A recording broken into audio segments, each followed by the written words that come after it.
So my final few questions would be: how will a weak EU deal with both Trump and Russia? Because Britain is almost devastated economically. Germany is, France is, and the political stability in France and Germany is quite shaky, except for Italy, which is at least stable amongst the major EU countries. And Trump is. Yeah, when you're calling Italy as among the most stable of European countries, that already tells you what a bad situation. Because Italian politics is like fractious, is just the nature of the beast. And if that's stability, wow, right? That it shows you what a new world.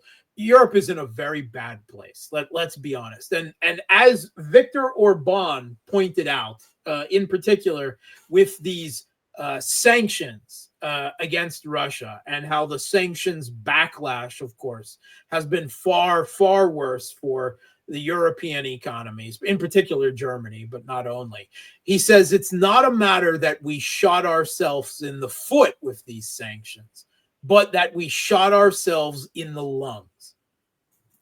Right? That is what the situation is. So politically, I mean, look, the political crisis in Germany, the ongoing political crisis in France, the political malaise, right? There's not a political crisis in the United Kingdom. It's just there's a malaise where they vote center right in, and then they vote center left in, and nothing changes. And the support, for instance, that Keir Starmer achieved in his victory in the most recent British, election, was less than the support that Marine Le Pen had losing in France, right? Mhm.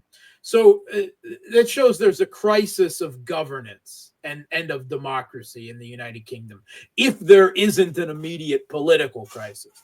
But Germany, Austria is in a moment of political division. Slovakia, Fico was warned after surviving an assassination attempt by a pro-Kiev regime terrorist extremist, that Europe is now attempting a type of color revolution against him, and openly backing some type of no confidence push to influence Slovakian politicians. But I mean, there's just so much internal division. And that, of course, is mirrored in the economic sphere. Germany has deindustrialized their own economy, the beating heart of the EU's economy. And you don't have to take my word for it, because all you have to do is take a look for those words in German or Western, American, British headlines. Deindustrialization and Germany, right? I mean, it's all laid out there, what kind of economic course, how all these big German manufacturing and chemical and other majors are moving to the United States. Why? Because energy costs there are relatively cheap, so much cheaper than they are in Germany. Their business is no longer profitable in Germany. It's no longer even survivable. Right. So, unfortunately, this is one of the things that Europe has suffered so much economically and politically from this conflict. But economically, the U.S. really hasn't suffered. You can make the argument that they have benefited, that they have economically actually drained Europe, right, through this. And they've separated Europe perhaps permanently, right, from its natural geographical resource base in Russia that made European economies competitive, right? And instead, those resources, that relatively cheap oil and gas and metals, they're not going to Europe anymore. they're going to you in India, right? Or to your countrymen at home anyway, and to China and to other countries, Turkey, and instead. Europe is and socially. I mean, I'm sorry. All you have to do is spend some time traveling around Europe to realize that the crisis is not just political, that it's not just economic, that there is a social crisis as well. And in military and in geopolitical terms, I mean, Europe is dead. You will be very lucky, I think, over the next 5 to 10 years, if the EU and NATO continue in their current form. That will already be luck, because there is a crisis in NATO right now. There is a crisis in the EU.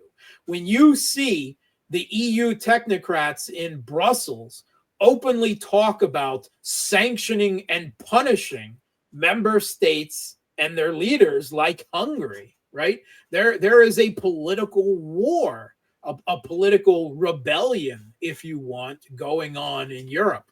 And it appears to only be growing in strength, right? If you talk about the great powers that there's an attempt to hang on to U.S.-led Western global hegemony, right? To strangle the multipolar world in its birth, right? That's ongoing. There's this famous quote that the old world is dying, the new world struggles to be born. Now is the time of monsters, right? And that's the times we're living in right now. And in this, multipolar world that is probably more or less inevitable to one degree or another, you can talk about the great powers that will shape it, right? China, the United States, Russia, has resurged dramatically over the last 25 years. India, of course, and potentially others as well, right?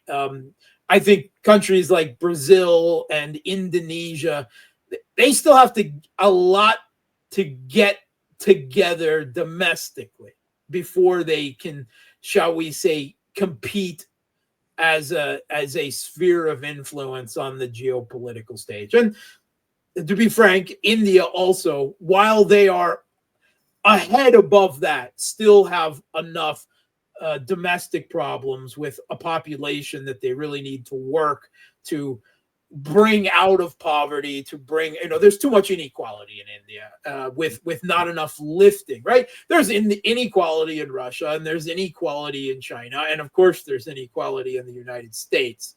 But the degree of that inequality compared to the elevation of the populace,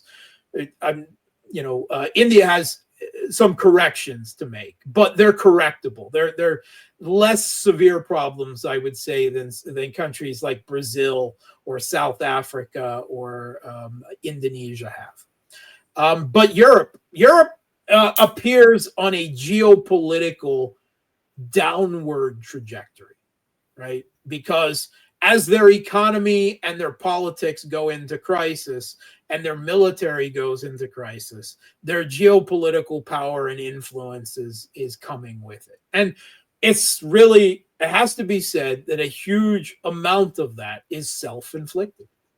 Mm-hmm. They've made bad choices. They've made bad geopolitical decisions.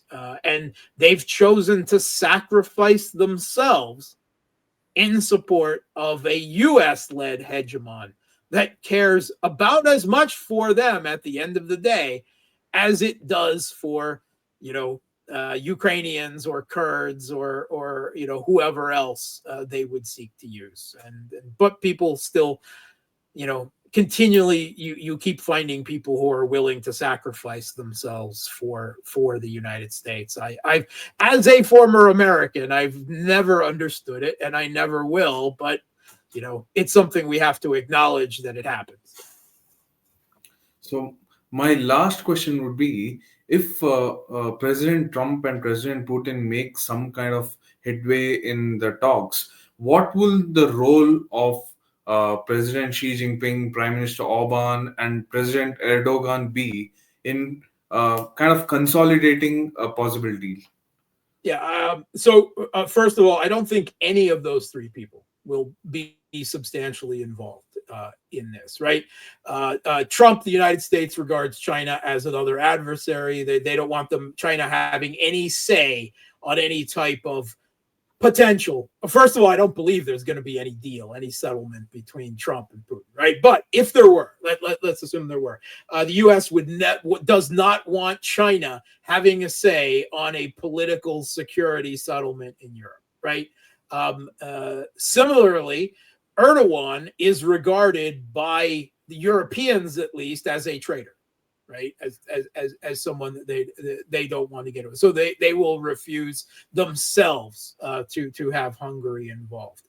And Erdogan is such a snake. I'm sorry. He's a cutting beast, and he's acting for Turkish interests. But he just overthrew the Syrian government and put Al-Qaeda in its place. And throughout this conflict, he has armed Kiev.